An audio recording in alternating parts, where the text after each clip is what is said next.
الحمد للہ رب العالمین والصلاة والسلام علی سید الانبیاء والمرسلین۔ ناظرین کرام، السلام علیکم ورحمۃ اللہ وبرکاتہ۔ جی ہاں، آپ آئی ڈی ایس کے پلیٹ فارم سے دیکھ رہے ہیں رحمت رمضان نشریات، اور وقت ہوا ہمارے بہت ہی پیارے سیگمنٹ جس کا نام ہے قرآن کی دنیا۔ اور آج کا ہمارا جو ٹاپک ہے وہ ہے والدین کے ساتھ حسن سلوک۔ قرآن کیا تعلیم دیتا ہے، اللہ کے محبوب کی احادیث طیبہ میں ان سے ہمیں کیا روشنی ملتی ہے والدین کے ساتھ حسن سلوک کے حوالے سے۔ ہمارے ساتھ تشریف فرمائے ہم سب کے پیارے حضرت علامہ مولانا مفتی سلمان احمد اظہری صاحب۔ السلام علیکم ورحمۃ اللہ وبرکاتہ۔ وعلیکم السلام ورحمۃ اللہ تعالی وبرکاتہ۔ مزاج گرامی بخیر؟ الحمدللہ، ماشاءاللہ۔ وہ سب ٹاپک آج کا بھی بڑا اہم ہے، اور والدین کے ساتھ حسن سلوک، مجھے لگتا ہے کہ بندہ یہ شعور بعض اوقات تب ملتا ہے اس کو کہ جب وہ خود والدین بن جاتا ہے، پھر وہ دیکھتا ہے میرے بچے میرے حقوق ادا کر رہے ہیں کہ نہیں، اب میں والدین بن چکا ہوں۔ بھائی، آپ اس وقت جانتے کہ جب آپ کے والدین حیات تھے، جب آپ کے والدین کو آپ کی ضرورت تھی، اس وقت آپ یہ بات جانتے ہیں نا کہ میرے والدین کے مجھ پر کیا حقوق ہیں، کس طریقے سے انہوں نے مجھ پر رحم کیا بچپن میں، کتنی مہربانی کی، کس طریقے سے انہوں نے ہمارے ساتھ شفقتیں کی۔ ناظرین کرام، یہ تو آپ کو اس وقت غور کرنا چاہیے تھا۔ بہرحال ابھی بھی وقت نہیں گزرا، آئیے مفتی صاحب سے جانتے ہیں جن کے والدین حیات ہیں یا دونوں میں سے کوئی ایک بھی حیات ہے، اس کے پاس موقع ہے، وہ یہ جان سکتا ہے کہ کیا والدین کے حقوق ہیں، قرآن کیا تعلیم دیتا ہے، احادیث طیبہ سے ہمیں والدین کے ساتھ حسن سلوک کے حوالے سے کیا روشنی ملتی ہے۔ آج علم کا خزانہ ملنے والا ہے۔ آئیے بڑھتے ہیں مفتی صاحب کی طرف۔ مفتی صاحب، ماں باپ جن کی وجہ سے ہم دنیا میں آئے، جن کی وجہ سے ہمیں زندگی ملی، جو ہمارے آنے کا سبب بنے، ان کے ساتھ کیا ہمارا سلوک ہونا چاہیے، قرآن کیا تعلیم دیتا ہے؟ میں چاہوں گا آغاز یہاں سے ارشاد فرمائیں۔ الحمدللہ وکفا وسلام علی حبیبہ المصطفى، اما بعد فاعوذ باللہ من الشیطان الرجیم، بسم اللہ الرحمن الرحیم، اللہم صل علی سیدنا محمد وآلہ واصحابہ وبارک وسلم صلاۃ دائمۃ سرمدا ابدا۔ دیکھیں، والدین ہم سب کی زندگی کا وہ عظیم حصہ ہے کہ ان کے بغیر دنیا میں ہمارا وجود ہی نہیں ہے۔ وہ ہمیں یہاں تک لانے کا سب سے بڑا ذریعہ ہے، تو صرف اور صرف اس لیے نہیں ہے کہ انہوں نے پیدا کیا ہے یا ان سے ہم پیدا ہوئے ہیں، بلکہ ہر لمحے میں ان کی محنت شامل ہے، اور ان کا ایسا احساس ہمارے ساتھ زندگی بھر قائم رہتا ہے کہ اس کو جدا نہیں کیا جا سکتا۔ صحیح۔ اب رہی بات اخلاق کے متعلق، آپ بتا رہے ہیں کہ والدین کے ساتھ کیسا سلوک ہو، تو میں شروع میں ہی یہ بات عرض کر دیتا ہوں کہ والدین کی اگر آپ عمروں کے اعتبار سے جائیں تو میں دو کیٹیگری میں رکھتا ہوں، صحیح۔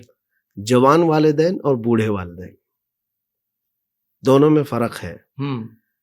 ہر بچہ اپنے جوان ماں باپ کی بات مانتا ہی ہے، اس کی وجہ یہ ہے کہ باپ جوان ہے، طاقتور ہے، اور بچہ چھوٹا ہے، کمزور ہے، تو کمزور طاقتور کی مانتا ہی ہے، ڈرا ہے، سہما ہے، ابھی اس کے پاس اختیارات بھی نہیں ہے، بہت اچھا، اسی باپ کے بھروسے چل رہا ہے۔ اور ایک ہے کہ باپ اور ماں بوڑھے ہو گئے اور یہ جوانی پر آ چکا ہے، اب اختیارات اس کے ہاتھ میں ہے۔ اب قرآن کا اسلوب دیکھیے، قرآن نے جو کہا ہے وَقَضَىٰ رَبُّكَ أَلَّا تَعْبُدُوا إِلَّا إِيَّاهُ وَبِالْوَالِدَيْنِ إِحْسَانًا، تمہارے رب نے یہ فیصلہ فرمایا، حکم فرمایا ہے کہ رب کے ساتھ کسی کو شریک نہیں کرو گے، اس کے علاوہ کسی کی عبادت نہیں کرو گے، اور والدین کے ساتھ اچھا سلوک کرو گے۔ اب آگے کی بات دیکھیں، اما یبلغن عندک الکبر احدہما او کلاہما فلا تقل لہما اف۔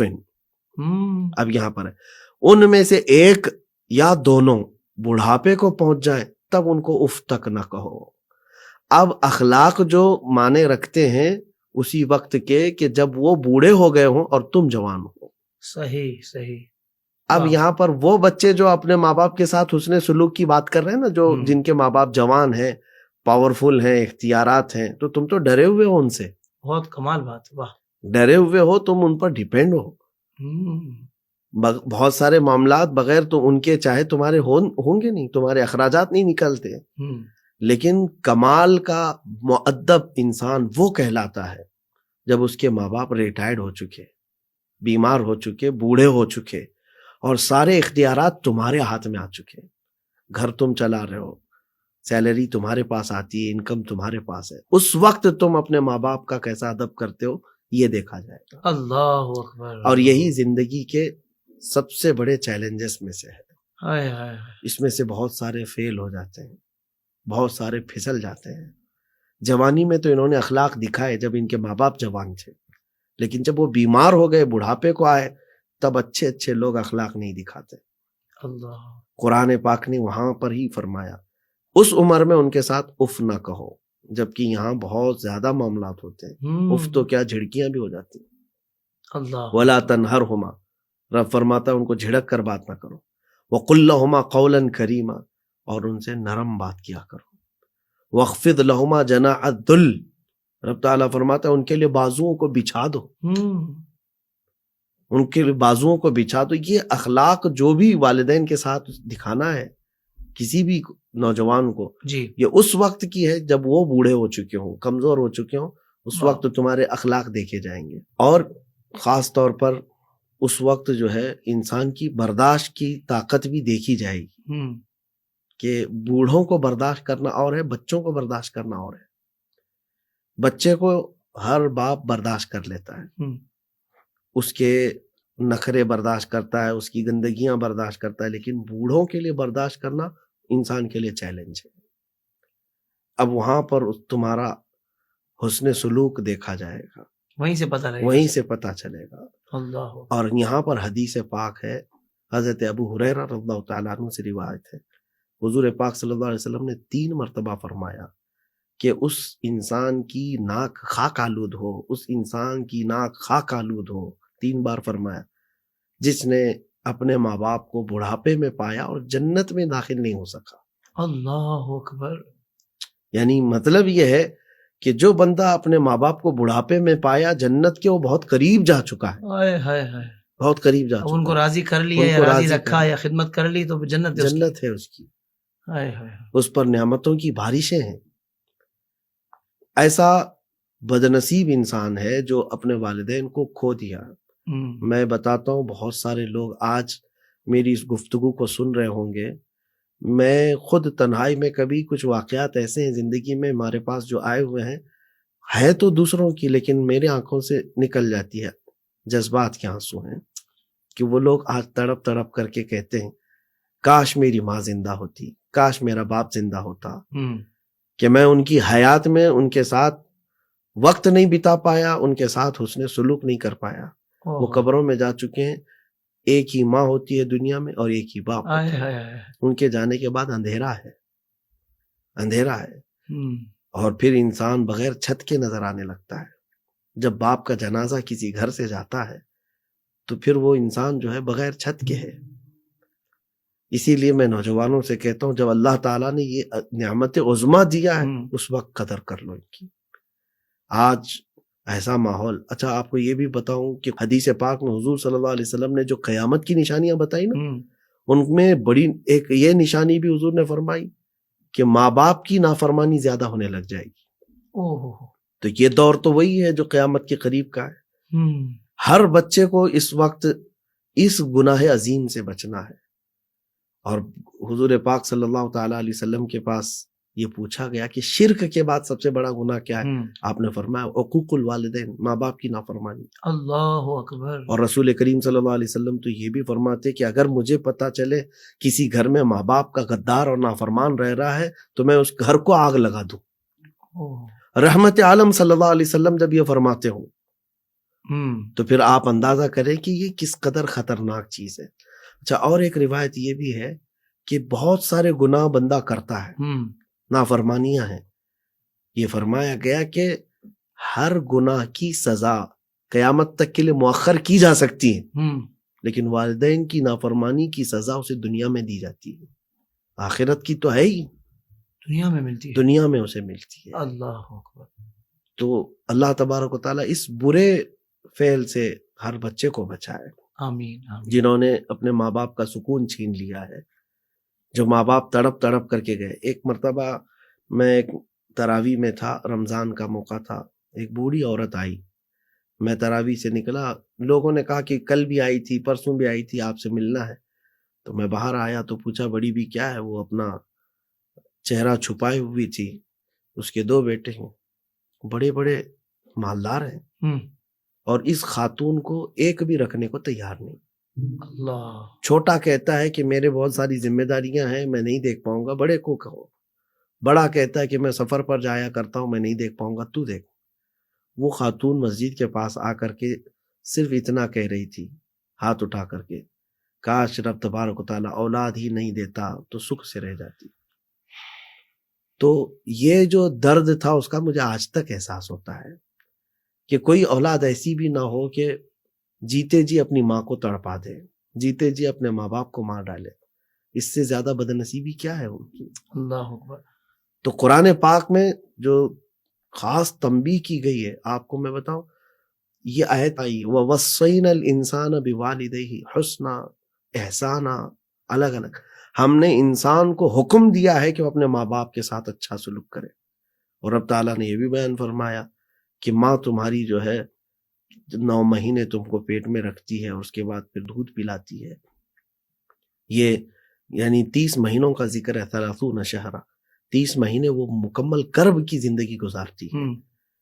اور اس کے بعد پھر چھٹی تھوڑی نہ ہے, اس کی پرورش ہے. یہ تمام چیزیں جو والدین نے کیے ہیں بچپن میں, اب جوان ہونے کے بعد اگر ان کو بدلے میں اتنا نہ صحیح حسن اخلاق سے بات بھی کر لے تو اس نوجوان کا جاتا کیا ہے. تو آپ نے جو فرمایا اس کی بات میں اتنی کہوں گا کہ جب ماں باپ کمزور ہو جائیں, بڑھاپے میں آ جائیں, اس وقت حسن سلوک دکھاؤ, جنت تمہارے سامنے ہے. سبحان اللہ. مفتی صاحب یہاں یہ ضرور شرط فرما دیں, ہم نے دیکھا ہے کہ بھائی پڑھے لکھے لوگ بظاہر دنیاوی اعتبار سے بڑے منصب والے, وہ بڑھاپے میں آ کر والدین کو اولڈ ہاؤسز میں ڈال دیتے ہیں. بالکل.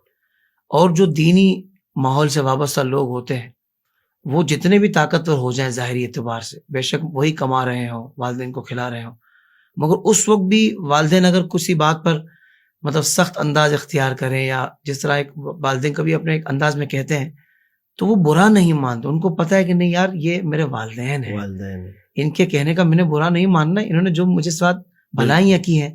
تو آخر یہ ڈفرینس کیوں ہے حضرت, اور اس بات کو دنیا تسلیم کیوں نہیں کر رہے کہ واقعی دینی ماحول بندے کو اتنا شعور دے دیتا ہے کہ وہ ماشاءاللہ والدین کا ہر عمر میں ہر موقع پر ادب بجا لاتا ہے اور حسن اخلاق سے پیش آتا ہے.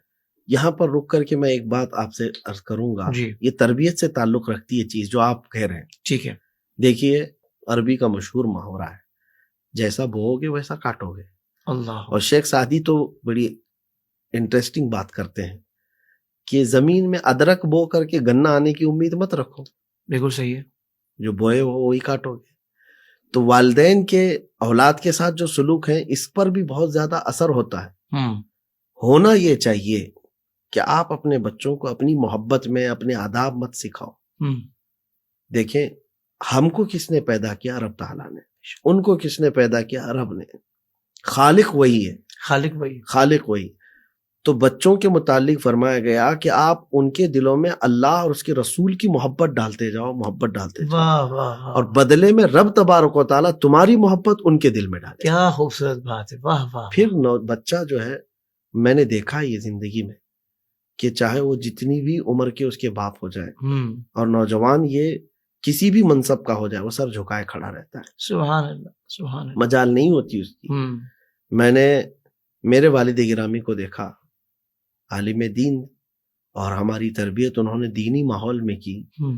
میرے بڑے بھائیوں میں ایسے کہ وہ نانا اور دادا بھی ہو چکے ہیں. اچھا, ماشاءاللہ. اب والد گرامی جو ہے 75 سال کی عمر کے قریب اور ڈائلیسس پر جب تھے, تو اس وقت بھی میں نے دیکھا بستر پر وہ مرض کے حالت میں سوئے ہوں, لیکن ہم میں سے کسی کی مجال نہیں کہ سر اٹھا کر کے بات کریں. وہ ایک غائبانہ طور پر رعب دل پر پڑا رہتا تھا کہ باپ ہے. وہ چاہے وہ کمزور ہو کہ بیمار ہو, وہ باپ ہے. ہمارے گھر کا بھی ماحول یہ تھا کہ جب تک وہ نہ کھائیں تو کوئی دسترخوان پہ نہیں بیٹھتا تھا.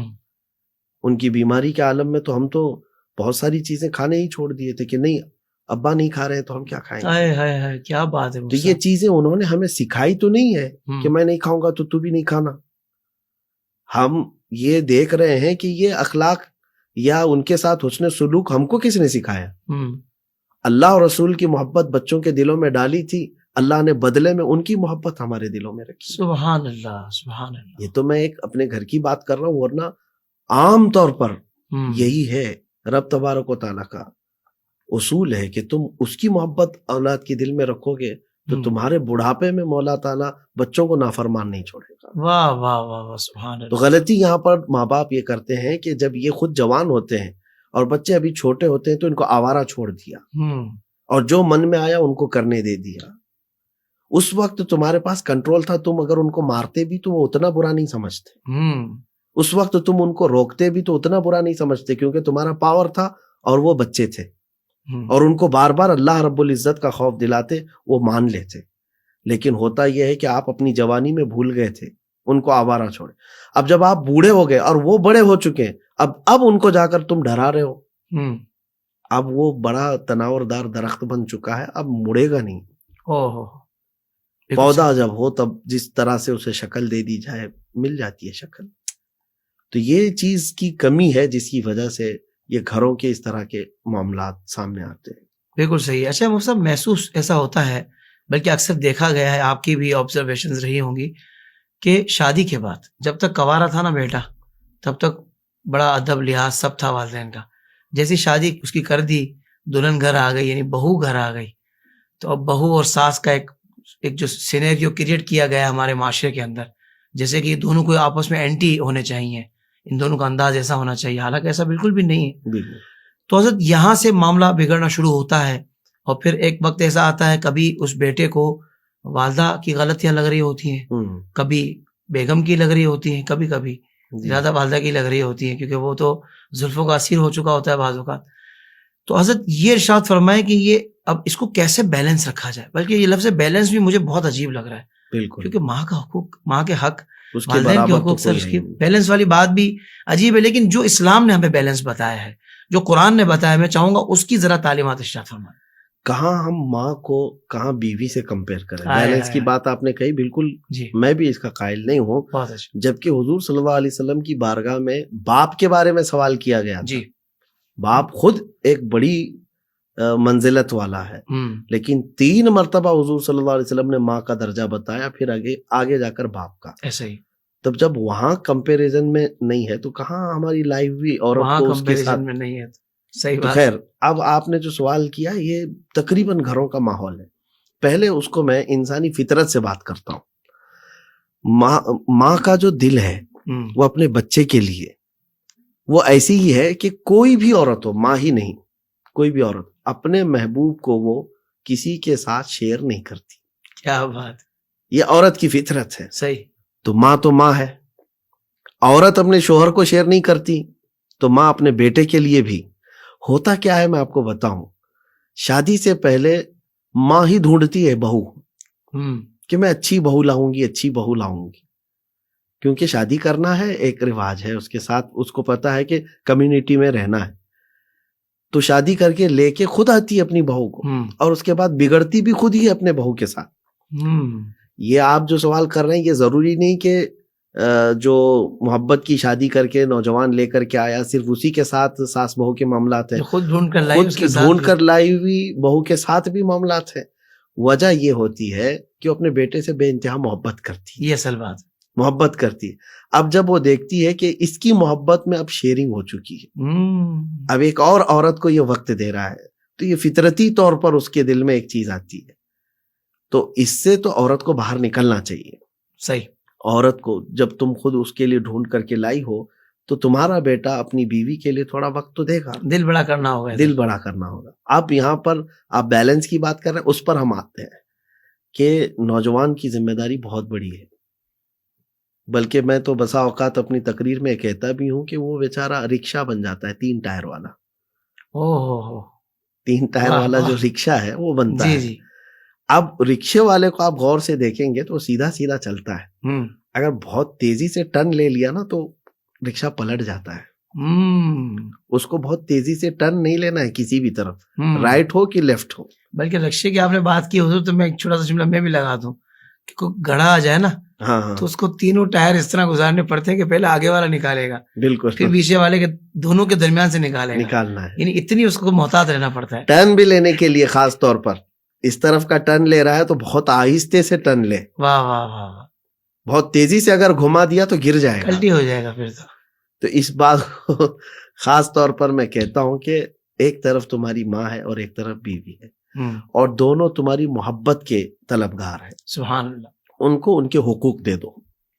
ماں کے ساتھ وقت گزارنے میں بھی کوئی کمی نہ آئے اور بیوی کے حقوق میں ادائیگی میں بھی کوئی کمی نہ آئے. صحیح. تو یہ اگر وہ مینٹین کر لیتا ہے تو یہ سارا کلیش ختم ہو جاتا ہے. چند دنوں کی بات ہے. اب ان نوجوانوں کو جو یہ لگتا ہے کہ ماں بار بار جھک جھک کرتی ہے، کٹ کٹ کرتی ہے، میری بیوی کو برداشت نہیں کر پاتی، اس نوجوان سے میں کہتا ہوں میرے عزیز، تھوڑے دنوں کی بات ہے، تھوڑے دنوں کی بات ہے. یوں ہی ان کا بڑھاپا آ چکا ہے، ان کو سکون کی سانسیں چاہیے. اگر وہ کسی کو بول کر کے دل ہلکا کر سکتی ہیں تو تمہارے بجائے کس کو بولیں گی؟ کیا بات ہے مفتی صاحب، واہ واہ واہ واہ. کیا تم اپنے آپ کو اتنا بھی لائق نہیں سمجھتے کہ میری ماں کے لیے کوئی سخت جملہ سہنے کے قابل اس کی اولاد نہیں تو اور کون ہو سکتا ہے؟ ہائے ہائے ہائے. خوشی سے تسلیم کر لو. پھر جس دن ماں کا جنازہ چلا جاتا ہے تو پھر تم تمنا کرتے رہو گے کہ کوئی ڈانٹنے والا تو ہو مجھے. کوئی نہیں رہ جاتا پھر، کیونکہ ہر کوئی تم سے ڈر رہا ہوتا ہے. بڑے اتنے ہو چکے ہو کہ کوئی نصیحت کرنے والا نہیں ہے. وہ صرف ماں ہے، ڈراتی بھی ہے اپنے بچوں کو. باپ ہے جو کان بھی پکڑ سکتا ہے. ہم نے دیکھا ہے کہ بعد میں احساس ہونے لگتا ہے کہ کوئی تو ڈانٹنے والا ہونا چاہیے تھا، کوئی ڈانٹنے والا ہونا چاہیے تھا. او ہو. تو ماں باپ کے جانے کے بعد اس چیز کی تمنا کرنا پھر بے سود ہے. ہائے ہائے ہائے. اب یہاں پر بیوی کے اگر کوئی ایسے پرستار ہو گیا ہے تو پھر وہ آدمی بدبخت ہے، بدبخت ہے. یہاں پر بہت سارے لوگ کیا کہتے ہیں کہ اس کو ایسے اینگل سے بیان کرتے ہیں جیسے کہ بیوی کو دیکھنا ہی نہیں ہے، صرف ماں کو دیکھنا ہے. ایسا بھی نہیں ہے، بلکہ دونوں کے حقوق جو اسلام نے دیے وہ پورے ادا کرو. سبحان اللہ سبحان اللہ. اتنی بات کا خیال رکھو کہ تمہاری ماں کے دل پر کوئی بات ایسی نہ گزرے کہ اس کو ٹھیس پہنچ جائے. بہت پیاری بات. یہ چیز ملتی ہے زمانے نبوی میں. ماشاء اللہ. ایک شخص آیا حضور صلی اللہ علیہ وسلم کی بارگاہ میں، کہا کہ فلاں بندہ ہے جو آپ کے پیچھے نماز پڑھتا ہے، لیکن وہ بستر مرگ پر آ چکا ہے، یعنی انتقال کا وقت قریب ہے، اور اس سے کہا جا رہا ہے لا الہ الا اللہ، تو وہ کہہ نہیں پا رہا ہے. حضور پاک صلی اللہ علیہ وسلم نے فرمایا کیا وہ اپنی زندگی میں یہ کہتا تھا؟ کہا ہاں بالکل کہتا تھا، کلمہ پڑھتا تھا، لیکن موت کے وقت وہ نہیں پڑھ پا رہا ہے. حضور پاک صلی اللہ علیہ وسلم خود تشریف لے گئے. تو جا کر کے پوچھا اس کے گھر میں کون کون ہے؟ کہا بیوی ہے اور ماں ہے. پہلے ماں کو بلاؤ. ماں سے پوچھا کہ یہ تمہارا بیٹا ہے؟ کہا ہاں یا رسول اللہ صلی اللہ علیہ وسلم میرا بیٹا ہے. کہا اس کے اخلاق کیسے ہیں؟ تم کیا کہتی ہو؟ ماں نے اتنی تعریف کی، کہا کہ بہت بلند اخلاق والا ہے، بہت اچھا ہے، آپ کے ساتھ رہتا، آپ کے پیچھے نماز پڑھتا ہے، اس سے بہتر کیا ہے اس کے لیے؟ اخلاق کی تو ماں نے تعریف کی. حضور نے پوچھا تم بھی راضی ہو؟ تو اس خاتون نے کہا یا رسول اللہ میں راضی نہیں ہوں اس سے. اللہ اکبر.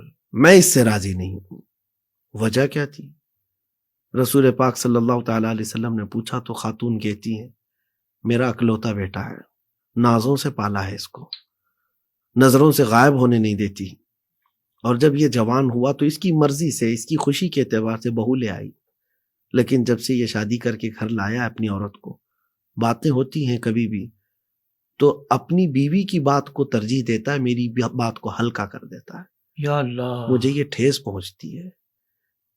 اور بلکہ وہ ایک طویل حدیث ہے کہ بچپن میں بہت ساری مشقتیں جو ماں نے اٹھائی وہ سب بیان کیا ہے.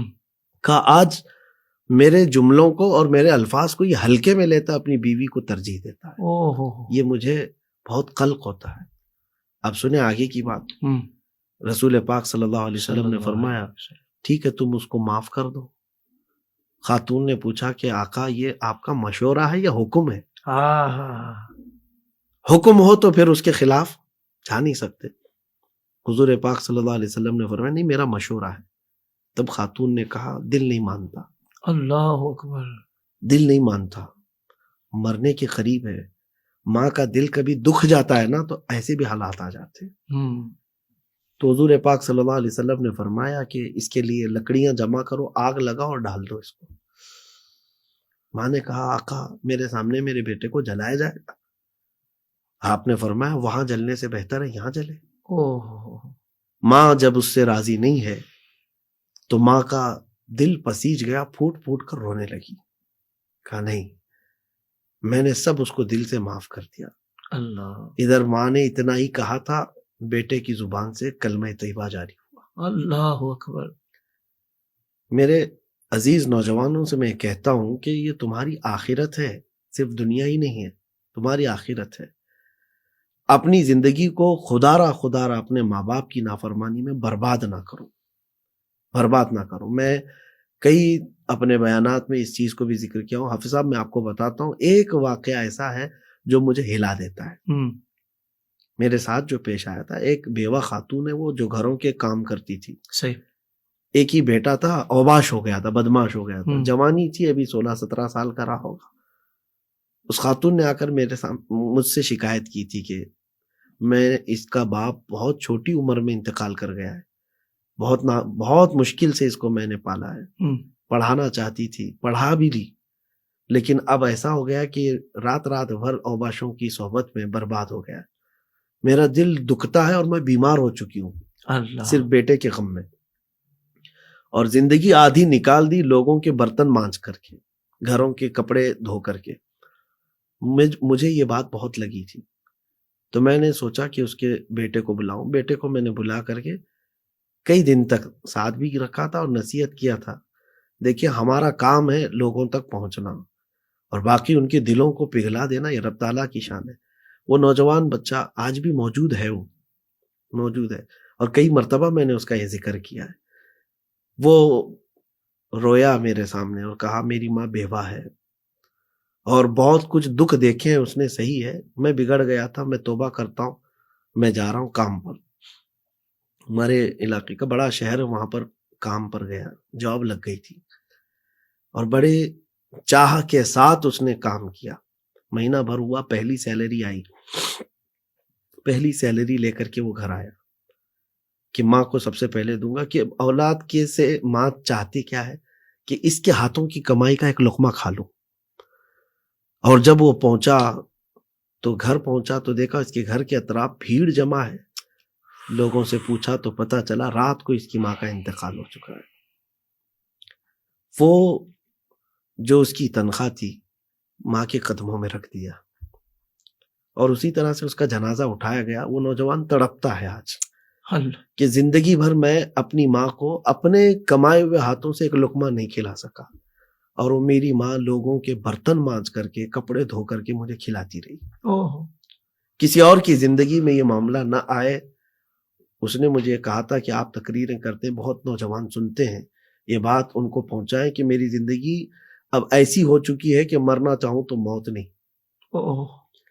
کہ میرے سامنے بار بار میری مظلوم ماں کا چہرہ آتا ہے کہ جو لوگوں کے جوٹے مانجتی تھی اور لا کر مجھے لقمے کھلاتی تھی, اور میں ایک ایسا نکما تھا کہ میں اپنے ہاتھوں کی کمائی کا ایک لقمہ اس کو زندگی میں کھلا نہیں سکا. اور ایک بات میں حافظ صاحب آپ کو بتاؤں, والدین جو ہے غیرت مند بھی ہیں. ایسے نہیں ہے کہ وہ لالچی ہیں, بھوکے ہیں کہ تم کماؤ گے تو ہی پلیں گے. یہ صرف اور صرف ان کا شوق ہے, ورنہ تو زندگی بھر کمایا ہے, کھلایا بھی ہے, اور ان کو پتا بھی ہے گھر چلانا, لیکن صرف ایک آس ہوتی ہے نا, تمنا کہ میرے بیٹے کے ہاتھوں کی کمائی کھاؤں. واہ واہ, بس اتنا شوق ہوتا ہے. نوجوانوں سے میں یہی کہتا ہوں کہ جب تک وہ موجود ہیں ان سے جنت خرید لو. سبحان اللہ. اور ایک بہت بڑے بزرگ ہیں, فرماتے ہیں کہ انسان کی زندگی کا سب سے برا دن کب شروع ہوتا ہے پتہ ہے؟ بچے جو ہوں گے وہ غور سے سن لے میری اس بات کو. سب سے برا دن جس دن ماں اور باپ اپنے بیٹے سے بات کرنے میں ڈرنے لگ جائیں, اللہ, اس کا برا دن شروع ہو چکا ہے. اللہ اکبر. کہ میں یہ کہوں گی تو پتہ نہیں بیٹا کیا بولے گا. ابھی باپ یہ ڈرنے لگ جائے کہ میں اگر اس کو تھوڑا سا بولوں گا تو الٹا کچھ غصے میں نہ آ جائے, گھر چھوڑ کے نہ چلا جائے. ماں باپ جس دن تم سے ڈرنے لگ گئے اس دن تمہاری زندگی کا بہت برا دن شروع ہو چکا ہے. اللہ اکبر. کچھ کو ایسا لگتا ہے کہ میں ماں باپ کو ٹھنڈا کر لوں گا، ڈرا لوں گا. جس دن وہ تم سے بات کرنے میں ڈرنے لگ گئے، بد نصیبی کا دن شروع ہو چکا ہے. اللہ کی لعنت ہے اس بندے پر. رب تبارک و تعالی ہم کو عقوق الوالدین جیسے یعنی سخت گناہ کبیرہ سے ہمیشہ محفوظ رکھے. آمین آمین آمین. اور جیتے جی ان کی قدر کرنے کی توفیق عطا فرمائے. سب آخر میں یہ ارشاد فرما دے کہ اب آپ کی باتیں سنی یا دین سے قریب ہوئے تو پتہ لگا کہ واقعی وہ وقت تو گزر گیا، جیسے اس نوجوان کا آپ نے واقعہ سنایا. اب والدین دنیا سے چلے گئے ہیں، تو ایسی صورت میں کیا ان کے کچھ حقوق ادا کیے جا سکتے ہیں ان کے جانے کے بعد؟ کیا ان کے ساتھ بھلائی یا خیر والا معاملہ کیا جا سکتا ہے؟ یہ ارشاد فرما دیں. بالکل. حضور پاک صلی اللہ تعالیٰ علیہ وسلم کے پاس ایک صحابی آئے. انہوں نے یہ کہا کہ میری ماں دنیا میں نہیں رہی، لیکن میں چاہتا ہوں کہ اپنی ماں کو کچھ فائدہ پہنچاؤں، یا ان کے مجھ پر اب کیا حقوق ہیں. تو جو حدیث پاک کے مفاہیم ہیں اس میں سے ایک یہ ہے کہ ماں باپ زندگی میں ان کے جو رشتے تھے ان کو برقرار رکھنا، یہ ان کے حقوق سے ہے. واہ واہ واہ. کہ ماں کے جو رشتے تھے وہ خالہ ماموں وغیرہ ہیں، باپ کے جو رشتے تھے وہ چاچا پھوپھیاں وغیرہ ہیں، ان سے تمہارے رشتے برقرار رکھنا یہ ان کے حقوق میں سے. اللہ اکبر.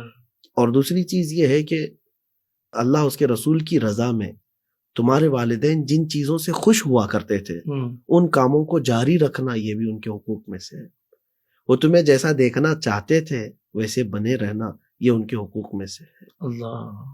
تو اولاد جو ہے ان کے بعد بھی ان کے مشن کو لے کر کے چلے، ان کی آنکھوں کی وہ ٹھنڈک ہے. سبحان اللہ. ان کے لیے وہ ذریعہ نجات بھی ہیں. یہاں پر بہت سارے، اب یہاں تفاصیل کا وقت نہیں رہ گیا، نہیں تو کئی واقعات ایسے ہیں کہ قبروں میں پہنچ جانے کے بعد بھی والدین کے لیے بچے کام آتے ہیں. ایک حدیث پاک جو مشہور ہے، حضور نے فرمایا نا اذا مات الانسان انقطع عمله، جب انسان مر جاتا ہے تو اس کے عمل منقطع ہوتا ہے. 3 چیزیں حضور نے فرمایا، اس میں سے نمبر 1 جو سب سے پہلی چیز ہے ولد صالح یدعو له، یعنی نیک بیٹا جو ان کے لیے دعا کرتا ہو. واہ واہ. اسی جملے پر توجہ کریں. باقی 2 اور ہیں کہ علم نافع جس سے لوگ فائدہ اٹھا رہے ہوں، صحیح، اور صدقہ جاریات. ٹھیک. 3 چیزیں جو قبر میں بھی پہنچتی ہیں. لیکن سب سے پہلی چیز کیا ہے؟ نیک بیٹا چھوڑ کے گیا ہو جو اس کے لیے دعا کرتا ہو. یہاں مطلب یہ ہے نیک بیٹا ہے کون؟